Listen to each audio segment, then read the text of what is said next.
What's up, guys? Welcome back to the channel. I'm Holly if you're new, and today we're talking about how to slow down your running but make that slower pace feel comfortable. This is one of the hardest things to figure out, but I have really cracked the code here. I'm going to share with you my process and some drills that you can use to make slower running feel more sustainable. This is the hardest thing to do because it doesn't feel natural at first. So when you are asked to slow down, or you're telling yourself to slow down just to bring that heart rate down to again be able to last longer out there, it doesn't feel like your body wants to do any part of that. I know the feeling well. We're going to get right into how to fix this. So why would somebody want to run slow in the first place? Why would slowing down your pace feel like it would be any benefit at all?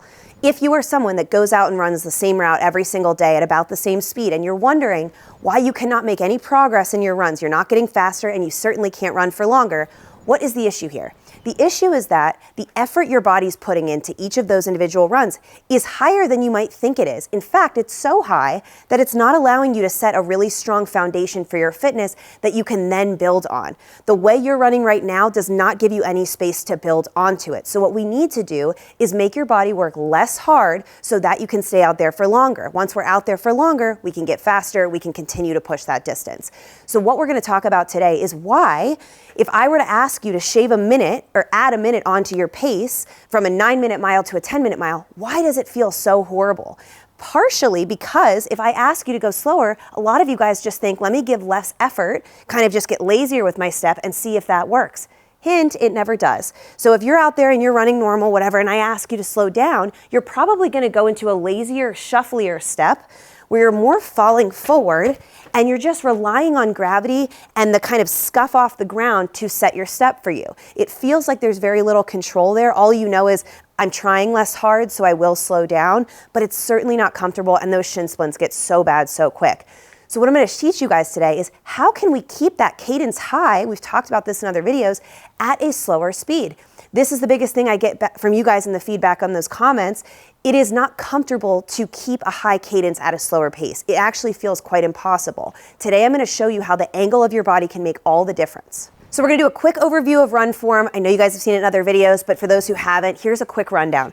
We are looking for a small mini number 4 under your hips when you run. We are not looking for a big reach out, a big push off. We are looking for something right under your hips to allow your strongest muscle groups to take the impact of your run and give you the most control over your pacing. So here we go, guys. We're going to go right between a high knee and a butt kick. We're coming right up the middle, this number 4. So you've got between this and this lands you in this number 4. We're gonna then relax the ankle, nice and loose, and we're gonna bring that low. That is the step, the individual step of the run. We transfer weight like this, keeping those ankles loose. Hips are always forward, shoulders are back. We're nice and stacked. This is the foundation of your run form. I have plenty of other videos on that specifically, but just reminding you what we're looking for. Now, when we run like this, our steps are a lot shorter than a lot of us are used to, especially when we started running in the first place. We were trying to cover as much ground as possible. We're pushing off as fast as we can, longest steps we can make. What we notice is how high our heart rate gets when we run like that. So my goal with this type of run form is to conserve energy so that you can make this the most efficient possible. This nice, easy step, loose ankles, almost feels second nature to do. And then we can use the force of our hips to drive that forward and make us faster, slower, whatever. But we are not working too hard on those individual push-offs that we don't spike the heart rate. That's not what we're looking for, because again, the reason we need to slow down is to extend the longevity of your running, okay? So in this little run right here, if you're following along, I want you to notice how lazy this can feel in itself. Even in this place, it doesn't feel like you're doing much, right? Just nice and easy, just like this. Now, this is how I taught you guys to increase your cadence, because with smaller, quicker steps, we can get that number higher on the cadence, use our metronome or whatever we have to keep that up, even though we're not covering much ground. The thing that happens to a lot of you guys is when you increase that cadence, the focus on the quick steps becomes more of a jump, and that's what really spikes your heart rate. So I remind you now that this individual step run form is supposed to not take much effort, okay? So if you feel the heart rate spiking, do less. Just bend those knees, loosen those ankles, kiss the heels to the ground. This is step 1, the foundation for our slower running. Going back to the beginning of the video, when I told you guys, if I tell you to slow down, what do you tend to do? You tend to just fall forward and shuffle until your next foot hits. And it really becomes just about leaning forward, rounding over, and letting the ground do the work, right? Very heavy landings there, and of course, quite the opposite of what we were just talking about in that number 4. So while this might feel like you're trying less hard, which should mean you're running slower, and running slower means you're gonna set your foundation, right? No. If it's so uncomfortable and hard on the joints that you can't actually sustain that either, then we really haven't found a solution, have we? So going back to that number 4, what I want you guys to think about, this is my favorite cue when it comes to slower running. Pretend I've got an imaginary wall behind me.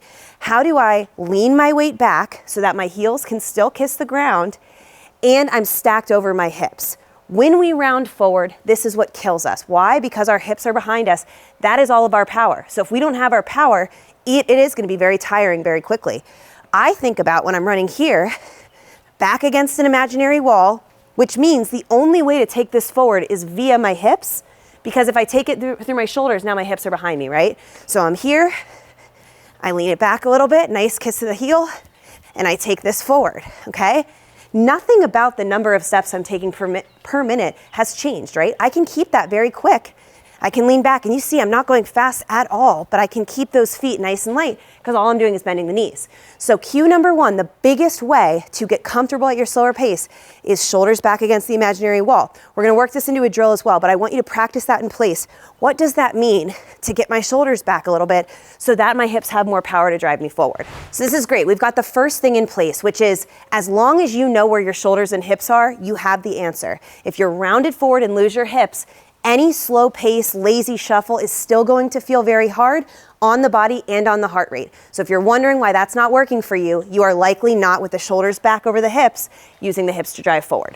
Here are 2 drills you guys can use to get very comfortable at this slower pace while keeping the high cadence, while keeping the heart rate low. That is the goal here, right? We want to lay that foundation in a very comfortable way.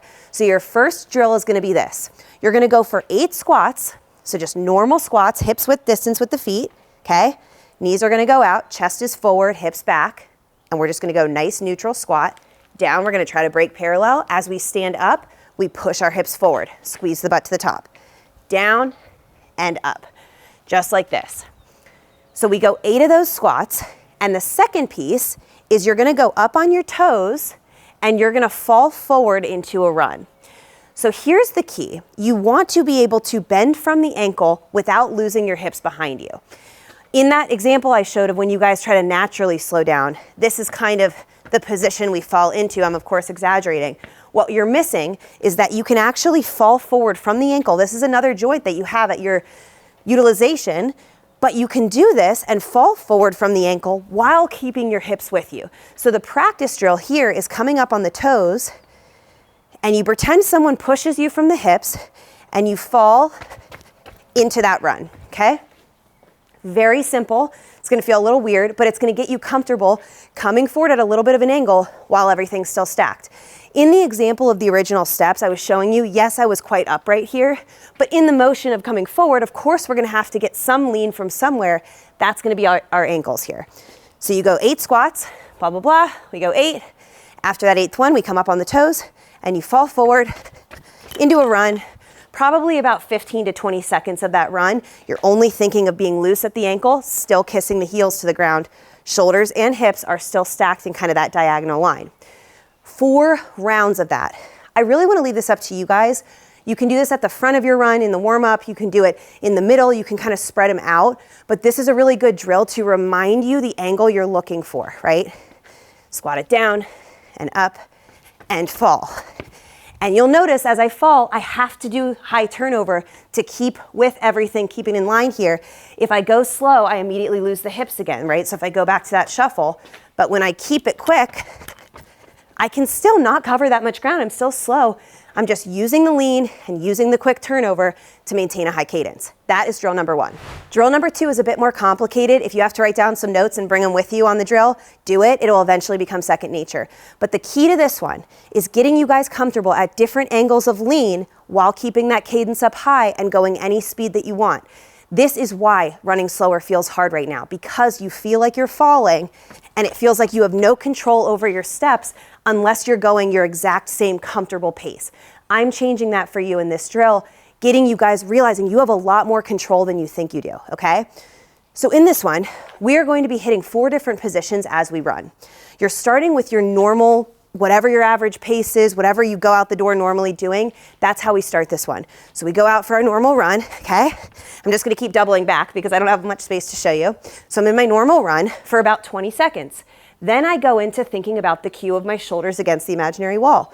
So I'm here in my normal run, then I'm gonna think shoulders against that imaginary wall. You will notice your heels are automatically gonna kiss the ground a little bit easier because you've got more weight over them. So that's positions 1 and 2. Normal, shoulders against imaginary wall. Position 3 is gonna be that ankle bend, bending, falling from the ankle like we did in drill 1 where we fell forward. Ignore everything about the shoulders. You're just gonna be thinking about hips with you, falling at the ankles, letting those ankles bend. Remember, you can still kiss the heels to the ground even though you're leaning forward. We have that range of motion. So 20 seconds normal running, 20 seconds with our shoulders back, 20 seconds bending from the ankles, okay? The final piece is once we're at that lean forward from the ankles, you're then gonna think shoulders back against the wall again and slow down until you are running in place but continuing keeping your cadence up. Okay, so it looks like this. Normal run, shoulders back, well these are 20 seconds each. Bend forward from the ankle, lean it back again, and slow it down till you're in place. Heels are kissing the ground, nice and easy, just like this. And your 20 seconds there as well. So it's about 80 seconds per round. 4 rounds of that, just like drill 1. Spread these out if you want through a run, use them in the warm-up, in the cool down, whatever you want. But I want you guys to see that you can control your quick cadence, keep it going at any angle and at any speed. At the end there, we slow it down to being completely in place. You're still fine, you're still keeping those steps up. Remember guys, the point originally of a high cadence in all those videos we did was to make your body work less hard because you're landing for less time, less push off has to go on. And when we bring that stride in, no matter what angle you're leaning at, that quick step and kissing the heels to the ground, that allows your big muscles to do the work. And they are gonna last the longest, keeping that heart rate down. When we rely on the pushing off and even almost like a jump, transferring of weight and hip sync and all of that, and we land for too long per step, our body gets gassed way sooner. And you will really see that in this drill. You have control, you can keep the cadence up, you can keep everything going, and you control when you lean. And I want you guys to use those 4 positions throughout any run to understand where your weight is. If you feel like you're losing your hips, immediately think shoulders back. If you feel like your ankles are getting really stiff, use the angle of them to get that forward motion falling forward. Eventually, guys, this will feel second nature. I would love for you guys to do each of those drills once a week. So maybe Tuesday you do the first drill, Thursday you do the second drill. Like I said, before, after, or during your run, you can do the 4 rounds of each kind of spread out or all together and see what starts to stick after a few weeks. You will be shocked at how much more control you have over your footing. That is the biggest thing to lowering the heart rate and getting comfortable at different paces. Once you have access to different modes of running, I call it speed 1, speed 2, speed 3, you immediately feel like you have more control over your progress. And remember that slowing down that running gives you space to work on form, to work on breathing, to even work on what's hurting you. All that stuff can happen when you slow things down and give yourself more space and time out there to build your running base. Let me know if we need a part 2. Hopefully this was a good starting point. Trust yourself, you guys, and use the metronome when you need. But first things first, get comfortable knowing you can change your run form now, starting today. Subscribe if you guys haven't yet, and I will see you guys in the next video. Bye.